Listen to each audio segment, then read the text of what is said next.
یک موضوع دیگری که مطرح شد در بیانات دوستان،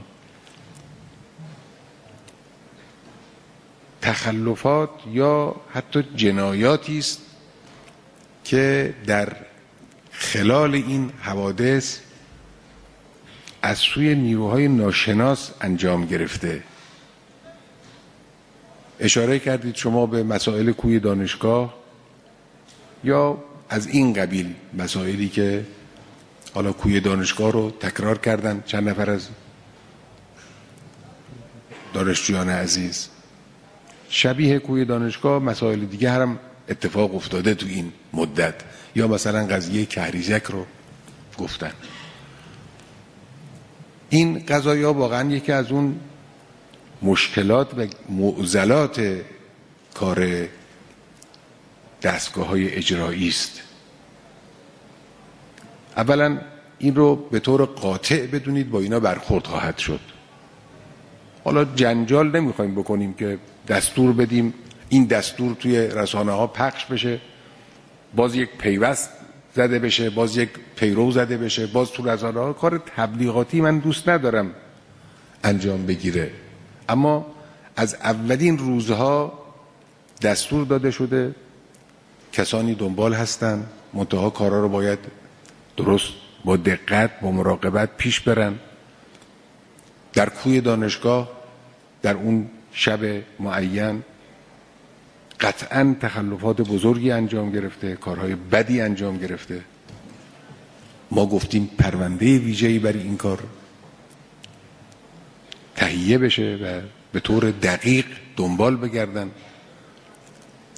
و پیدا کنن، مجرمان رو پیدا کنن و پیدا کردن به وابستگی‌های سازمانی اونها هم هیچ نگاه نکنن و مجازات باید بشن. این رو من به طور قاطع گفتم. من از فعالیت‌های پلیس امنیتیمون، پلیس انتظامیمون، دستگاه بسیجمون تشکر میکنم. اینا خیلی کارهای بزرگی کردن، کارهای خوبی کردن، لکن این یه بحث جداست. اگر کسی در وابستگی به هر کدام از این سازمان‌ها یه تخلفی انجام داده، یک جرمی انجام داده، او هم جداگانه باید بررسی بشه.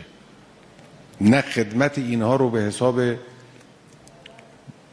جرم اونها ندیده میگیریم، نه جرم اونها رو به حساب خدمت اینها ندیده میگیریم. حتما باید دنبال بشه و دنبال خواهد شد. همینطور قضیه کهریزک که خب حالا اون اعلام شد، پخش شد. قضیه کوی دانشگاه هم دنبال میشه. حتی افرادی که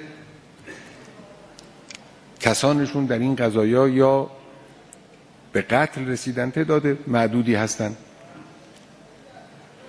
یا آسیب دیدن، آسیب مادی دیدن، اینا هر کدوم پرونده جداگانه‌ای بنا شده براشون تشکیل بدن. دستور دادیم، گفتیم و دنبال خواهیم کرد این قضایا رو. منتها توجه بکنید، این مسائل هیچ کدوم خلط نباید بشود با مسئله اصلی بعد از انتخابات. حادثه اصلی تحت شعاع این حوادث نباید قرار بگیره. یه عده‌ای اون چیزی که بعد از انتخابات اتفاق افتاد، اون ظلمی که به مردم شد، اون ظلمی که به نظام اسلامی شد، اون حدکی که از آبروی نظام در مقابل ملت ها به وسیله بعضی انجام گرفت،